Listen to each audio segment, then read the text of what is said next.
Annyeonghaseyo. Bonjour les amis de la Corée. Je suis Axel, fondatrice du club littéraire coréen La Corée, le temps d'un café. Vous pouvez retrouver toutes nos informations sur le blog la Corée, le temps d'un café.wordpress.com. Pensez à vous abonner. Aujourd'hui, je vais vous lire un extrait de Créature du petit pays de Joo-hea Kim.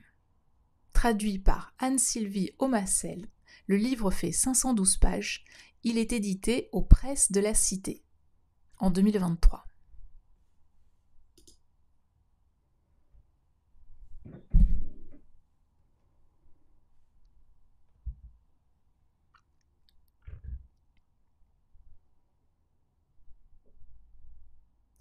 Je vais vous lire le début du premier chapitre, Lettre secrète 1918.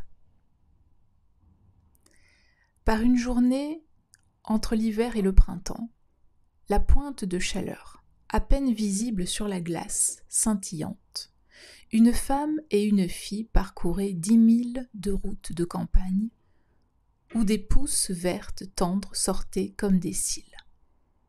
Ils avaient commencé leur voyage avant l'aube et ne se sont pas arrêtés jusqu'à ce qu'ils soient arrivés devant un manoir fortifié à Pyongyang. La femme poussa un soupir et lissa les cheveux errants accrochés aux côtés de son visage. Elle avait l'air plus négligée contrairement à sa fille qui avait ses tresses noires brillantes tressées derrière chaque oreille et réunies en une longue corde au centre de son dos. Jade avait été obligée de travailler dans la maison et de s'occuper de ses frères et sœurs, presque dès qu'elle pouvait marcher. Mais sa mère avait toujours peigné et tressé ses cheveux tous les soirs. Sa mère donnait plus de nourriture à ses frères, parce qu'ils étaient fils, mais la servait en premier parce qu'elle était l'aînée.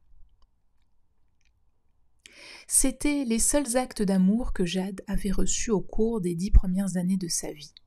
Maintenant, elle a vu que même ceux-ci avaient pris fin. Jade tira sur la manche de sa mère. « Puis-je rentrer à la maison avec vous ?» dit-elle, sa voix ponctuée de larmes. « Arrête de pleurer comme une enfant. Écoute-moi, » la gronda sa mère. « Vous pourrez venir visiter une demi-journée, une fois par lune. Tu ne veux pas aider ta mère et ton père ?» Jade hocha la tête. S'épongeant le visage avec de petites mains rouges comme des feuilles d'érable, le poids d'être un premier-né pesait déjà lourdement sur son corps. Un domestique les accueillit à l'entrée latérale et les fit patienter dans la cour. Il y avait plusieurs villas aux toits de tuiles qui leur faisaient face sur 3 côtés, dégageant cet air surnaturel des belles et anciennes demeures. Même sans vent, Jade était enveloppée d'un courant d'air frais qui semblait être l'exhalation de la maison. Là où le parquet du porche était raboté et délavé, elle imaginait les innombrables convives se déchausser avant d'entrer. Des hommes en quête de plaisir, de réconfort, d'un rappel brutal de leur virilité ou peut-être de leur première passion. Même si Jade était jeune, il était facile de voir ce que les hommes voulaient ici. Leur motivation était simple, se sentir vivant. C'étaient les femmes qui restaient en dehors de sa compréhension. Se sont-ils déjà sentis vivants, comme ils le faisaient ressentir aux hommes ? Une des portes de la villa s'ouvrit et une femme en sortit. Avant même de se retourner, Jade pouvait immédiatement dire qu'elle était extrêmement belle rien qu'à la forme de son dos et à la distance particulièrement gracieuse entre sa nuque et ses épaules. Quand elle a montré son visage et a même daigné émettre un petit soupir dans leur direction, Jade a senti ses entrailles se serrer de désir. Au lieu du genre de beauté féminine le plus courant qui suscitait la jalousie chez les autres femmes, cet étranger avait le genre beaucoup plus rare, qui les attirait avec la promesse de quelque chose qui pourrait aussi déteindre sur elle.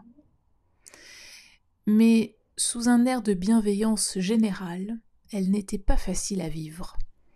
Elle semblait jouer avec l'attirance des gens pour elle, suscitant leurs espoirs, puis les regardant se recroqueviller.